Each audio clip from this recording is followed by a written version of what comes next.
समय की कीमत है अनमोल जिसे कोई बोल नहीं सकता। समय की कीमत है अनमोल जिसे कोई बोल नहीं सकता। तराजू कर ले भी कितना बड़ा कोई तोल नहीं सकता। व्यापारी कोई कितना बड़ा समझे स्वयं को भी, मगर ये चीज ऐसी है जिसे कोई मोल नहीं सकता, जिसे कोई मोल नहीं सकता। जय हिंद, वंदे मातरम। परीक्षा की तैयारी में जुटे हुए प्यारे युवा छात्रगण, आइए इस वीडियो में हम जानना चाहेंगे, हम उस ज्ञान तत्व से जुड़ेंगे जो कि आपकी परीक्षा के लिए बहुत ही महत्वपूर्ण टॉपिक होगा। तो आइए अविलंब हम उस महत्वपूर्ण टॉपिक से जुड़ते हैं। शब्द सौष्ठव के तहत शब्दों का विशद अध्ययन हम इस वीडियो में कर रहे हैं, जिसमें शब्द, पद, शब्दभेद और शब्दों का विशेष अध्ययन अर्थ के आधार पर, व्युत्पत्ति के आधार पर, उत्पत्ति के आधार पर, रूपांतरण की दृष्टि से हम अध्ययन करेंगे। आइए एक एक कड़ी से हम जुड़ते हैं। तो शब्द और पद का तात्पर्य क्या है? शब्द वर्णों या ध्वनियों के सार्थक मेल को ही शब्द कहते हैं, जैसे राम, मोहन, पटना, नालंदा, सोहन, वह आदि। पद शब्द जब भी कोई शब्द किसी वाक्य में प्रयोग किया जाता है तो वह शब्द पद का स्थान ले लेता है। जैसे राम, मोहन, आम, सोहन, पद, ये सब संज्ञा शब्द है। अर्थात राम, मोहन, सोहन, पटना, नालंदा इत्यादि ये शब्द संज्ञा शब्द है। इसी प्रकार मीठा, अच्छा, सुंदर, गुणकारी ये सब विशेषण शब्द हैं। इसी प्रकार पढ़ता है, खाता है, खाता है आदि क्रिया शब्द है।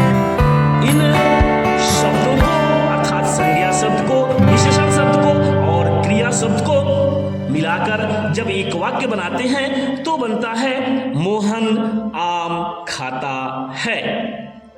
इस वाक्य में मीठा, मोहन मीठा आम खाता है, जो यह वाक्य है इसमें मीठा जो शब्द है यह विशेषण पद हो गया, जो कि पहले यह स्वतंत्र में था तो विशेषण शब्द था। जब ये वाक्य में प्रयोग हो गया आम के पहले तो यह मीठा विशेषण पद कहलाएगा। इसी प्रकार आम जो संज्ञा शब्द है वाक्य में प्रयोग हो गया तो यह आम कर्म पद हो गया, इसे कर्म पद कहेंगे।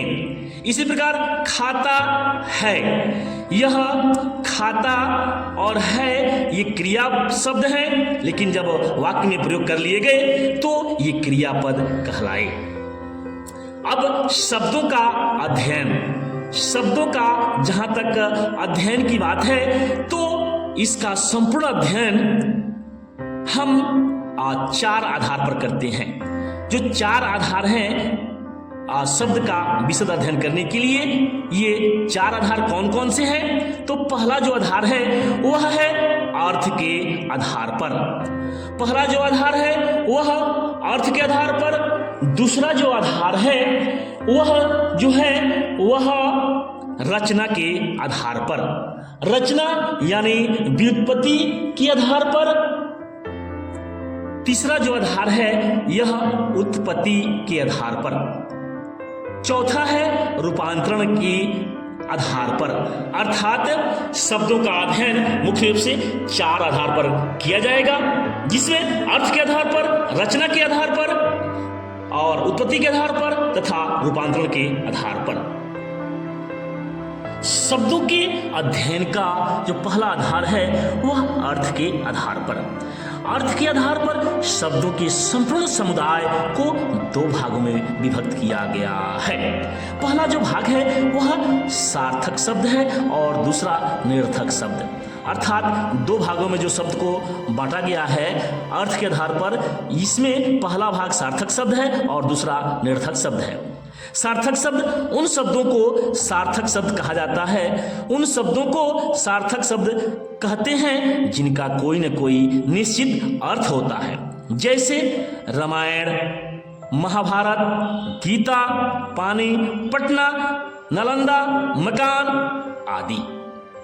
इसी प्रकार निरर्थक शब्दों की परिभाषा का जहां तक सवाल है तो इस संदर्भ में तथ्य है कि उन शब्दों को निरर्थक शब्द कहते हैं जिनका कोशगत कोई अर्थ नहीं होता, जैसे वोटी, पानी, पानी वानी, गुल्ला, वाय आदि।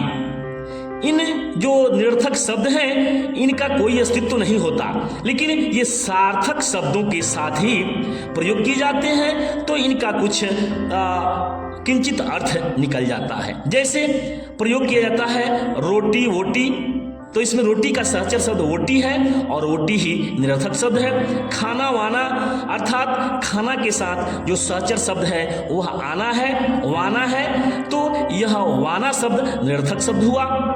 पानी वानी, पानी के साथ वानी शब्द है, यही निरर्थक शब्द हो गया। इसी प्रकार चाय वाय, वाय शब्द है, यह निरर्थक शब्द हुआ। इस प्रकार और अधिक उदाहरण है। तो आइए अब हम अगले शब्दों का आधार की तरफ अग्रसर होते हैं, अर्थात व्युत्पत्ति, बनावट या रचना के आधार पर संपूर्ण शब्दों का अध्ययन। व्युत्पत्ति या रचना या बनावट के आधार पर संपूर्ण शब्दों को 3 भेद किया गया है। पहला जो भेद है रूढ़ शब्द, दूसरा है यौगिक शब्द और तीसरा है जोगरूढ़ शब्द। जहां तक रूढ़ शब्द की बात है तो इस संदर्भ में जो तथ्य है कि रूढ़ शब्दों का खंडन करने पर किसी प्रकार का कोई अर्थ नहीं निकलता है। इसका खंडन हम करेंगे तो कोई उसका अर्थ पर किसी भी खंड का कोई अर्थ नहीं निकलेगा। इसी प्रकार यौगिक जो शब्द है इसका खंडन करने पर प्रत्येक खंड का अर्थ निकलता है, और जोगरूढ़ जो शब्द है यह विशेष अर्थ को धारण किए रहता है, अर्थात जोगरूढ़ शब्द में विशेष अर्थ की प्रधानता होती है खंडन अर्थ के अलावा। जहां तक उदाहरण की बात है, उदाहरण के स्तर पर हम इसे स्पष्ट कर सकते हैं। रूढ़ शब्द का विद्या को हम तोड़ेंगे तो होता है वी प्लस द्या। इसी प्रकार रोग को तोड़ने पर रो प्लस ग, राज को तोड़ने पर रा प्लस ज, सजा को तोड़ने पर स प्लस जा आदि ऐसे शब्द हैं जिनका हम देख रहे हैं कि खंडन करने पर कोई इसका अर्थ नहीं निकलता है। किसी प्रकार का वो 2 टुकड़ा हम करें शब्द का तो यह कोई अर्थ नहीं ले रहता है। जहां तक यौगिक शब्द की बात है तो इसका प्रत्येक खंड अर्थ लिए हुए रहता है, जैसे विद्यालय। विद्यालय को तोड़ने पर विद्या प्लस आलय, अर्थात विद्या आलय यानी ज्ञान का घर। हिमालय, हिम प्लस आलय, हिम माने बर्फ, आलय माने घर, यानी बर्फ का घर हिमालय है। अर्थात प्रत्येक खंड का अर्थ अवश्य निकलता है यौगिक शब्द में, लेकिन रूढ़ शब्द में प्रत्येक खंड का अर्थ नहीं निकलता है। और जहां तक जोगरूढ़ शब्द की बात है तो इसमें खंडन करने पर विशेष अर्थ ही निकलता है। जैसे शब्द है पंकज, खंडन करने पर पंख प्लस ज, अर्थात यानी कीचड़ में जन्मा, जिसे हम कमल के नाम से जानते हैं। दूसरा शब्द लंबोदर, लंबा उदर अर्थात लंबा पेट वाला, अर्थात गणेश जी को ही लंबोदर कहा जाता है। इसी प्रकार चक्रधर है, चक्रधर चक्र को धारण करने वाला अर्थात विष्णु को कहा जाता है। इसी प्रकार और भी सारे बहुत तेरे उदाहरण पड़े हैं। अब हम शब्दों का जो वर्गीकरण है वह अगले आधार पर देखेंगे, अर्थात उत्पत्ति के आधार पर शब्द समुदाय के 5 भेद हैं। पहला है तत्सम शब्द, दूसरा तद्भव शब्द, तीसरा देशज शब्द, चौथा विदेशज शब्द और पांचवा वर्णसंकर शब्द। तत्सम शब्द वे शब्द जो ज्यों के त्यों हिंदी में प्रयोग किए जाते हैं, वे संस्कृत से लिए जाते हैं, वे तत्सम शब्द कहलाते हैं। अर्थात संस्कृत के वे शब्द जो ज्यों के त्यों हिंदी में प्रयोग किए जाते हैं तत्सम शब्द कहलाते हैं। जैसे अग्नि, दधि, चंद्र, रात्रि, दुग्ध आदि। इसी प्रकार तद्भव शब्द की जहाँ तक बात है, दूसरे जो भेद हैं तद्भव शब्द, यह तत्सम शब्द के बिगड़े हुए रूप ही होते हैं। अर्थात तत्सम शब्द के बिगड़े हुए रूप को ही तद्भव शब्द कहा जाता है। जैसे अग्नि का आग, दधि का दही, दुग्ध का दूध आदि। अगला जो भेद है देशज शब्द। देशज शब्द है यह अपने देश की बोलचाल से ही उत्पन्न हुआ शब्द देशज शब्द कहलाता है। अर्थात अपने देश की बोलचाल से उत्पन्न शब्द को ही देशज शब्द कहते हैं। ये वैसे शब्द अपने देश की बोलचाल से उत्पन्न हुए शब्द ही देशज शब्द कहलाते हैं। जैसे अटकन, चटकन, खटिया, डिबिया, खच्चर, होता, घोटाला, चमचम, पपीता आदि ये शब्द देशज शब्द कहलाते हैं। जहाँ तक विदेशज शब्द की बात है तो विदेशज वे शब्द हैं जो विदेशी भाषा से लिए गए हैं। अर्थात विदेशी भाषा से आए हुए शब्द विदेशज शब्द कहलाते हैं। जैसे अपील, डॉक्टर, अजीब, अंदाज, अनानास, काबू आदि। हॉस्पिटल,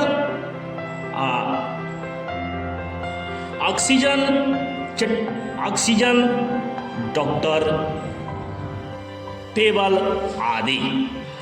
जहाँ तक वर्णसंकर शब्दों की बात है तो वर्णसंकर शब्द दो भाषाओं के योग से बने शब्द होते हैं। जैसे गमगीन, गम प्लस गिन, गमगीन गम अरबी शब्द है और गिन फारसी शब्द है। इसी प्रकार इमाम बाड़ा, इमाम हिंदी शब्द है, बाड़ा अरबी शब्द है। इसी प्रकार रेल गाड़ी, रेल अंग्रेजी शब्द है, गाड़ी हिंदी शब्द है। तो इस प्रकार कई ऐसे शब्द हैं जो दो भाषाओं के योग से बने हुए हैं जिन्हें हम वर्णसंकर शब्द की संज्ञा देते हैं। अगले शब्द समुदाय से हम मिलेंगे। अर्थात रूपांतरण की दृष्टि से शब्द समुदाय के दो भेद होते हैं। रूपांतरण की दृष्टि से शब्द समुदाय के दो भेद, एक विकारी शब्द और दूसरा अविकारी शब्द। विकारी शब्द जिन शब्दों में लिंग, वचन, पुरुष और कारक के अनुसार रूप में बदलाव होते हैं उन्हें विकारी शब्द कहते हैं। ऐसे शब्दों के चार भेद हैं। अर्थात विकारी शब्द जो लिंग, वचन, पुरुष और कारक के अनुसार बदलते रहते हैं उनकी चार रूप हमारे सामने आते हैं। अर्थात चार रूप में हमारे समक्ष है। पहला रूप है संज्ञा, दूसरा रूप है सर्वनाम, तीसरा रूप है विशेषण और चौथा रूप है क्रिया। जहां तक अविकारी शब्दों की बात है तो अविकारी शब्द उन शब्दों को कहेंगे जो कि कोई किसी प्रकार के विकार उत्पन्न नहीं करते। अर्थात जिन शब्दों के रूप में लिंग, वचन, पुरुष और कारक के अनुसार कोई परिवर्तन नहीं होता है उन्हें अविकारी शब्द कहते हैं। जैसे इस प्रकार के शब्द भी चार प्रकार के हैं। इस प्रकार के शब्द चार प्रकार के हैं जिनके में कोई विकार उत्पन्न नहीं होता। पहला जो है वह है क्रिया विशेषण और दूसरा संबंध बोधक। पहला हो गया क्रिया विशेषण, दूसरा हो गया संबंध बोधक और तीसरा समुच्चय बोधक तथा चौथा विस्मयादि बोधक। इस प्रकार विकारी शब्द के भी चार भेद, संज्ञा, सर्वनाम, क्रिया और विशेषण तथा अविकारी शब्द के भी चार भेद, क्रिया विशेषण, संबंध बोधक, समुच्चय बोधक और विस्मयादि बोधक। आगे हम अगले समुदाय से जुड़ेंगे जो कि विदेशी शब्दों का परिवार है, जिसे संक्षिप्त रूप में हम जुड़ते हैं।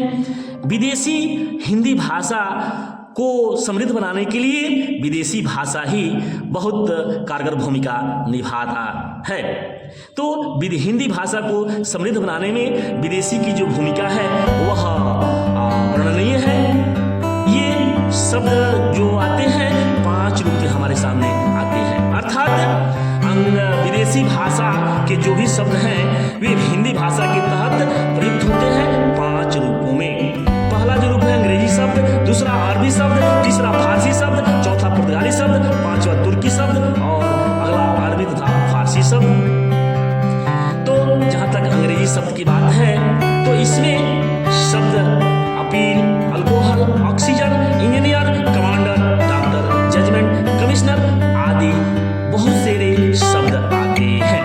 अरबी शब्दों का समुदाय है अजीब, अक्ल, इज्जत, इंसान, इमारत, इकरार, नजायज, मरम्मत, किताब, मशहूर, हौसला, महल, मुलाकात आदि शब्द अरबी शब्द के अंतर्गत आते हैं। इसी प्रकार फारसी शब्दों का समुदाय भी बहुत बड़ा चढ़ा है, जैसे अंदर, अंदाज, गिरफ्तार, आमदनी, जवान, चश्मा, चम्मच, नाश्ता, मुसलमान, मेहमान, शादी, रिश्ता, होश आदि जो शब्द हैं ये फारसी शब्द हैं।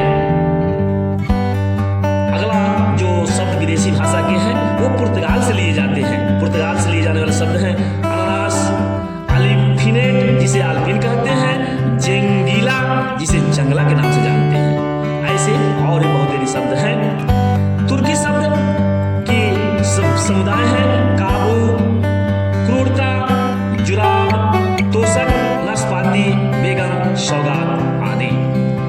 और कुछ शब्द होते हैं जो 2 भाषाओं से भी मिलकर के बने होते हैं, जैसे इन्हें हम देख सकते हैं कलईदार, गमगीन, जालसाज, नेकनियत, बददुआ, नुकसानदेह, गोताखोर, जालसाज इत्यादि फारसी शब्द हैं जो कि अहम भूमिका हमारे बोलचाल की भाषा में निभाते हैं। तो इस प्रकार आप सबने वीडियो को शुरू से अंत तक बड़े ही तल्लीनता के साथ देखा और मनन किया, इसके लिए बहुत बहुत धन्यवाद। अगले वीडियो में हम पुनः मिलते हैं, तब तक के लिए जय हिंद, वंदे मातरम।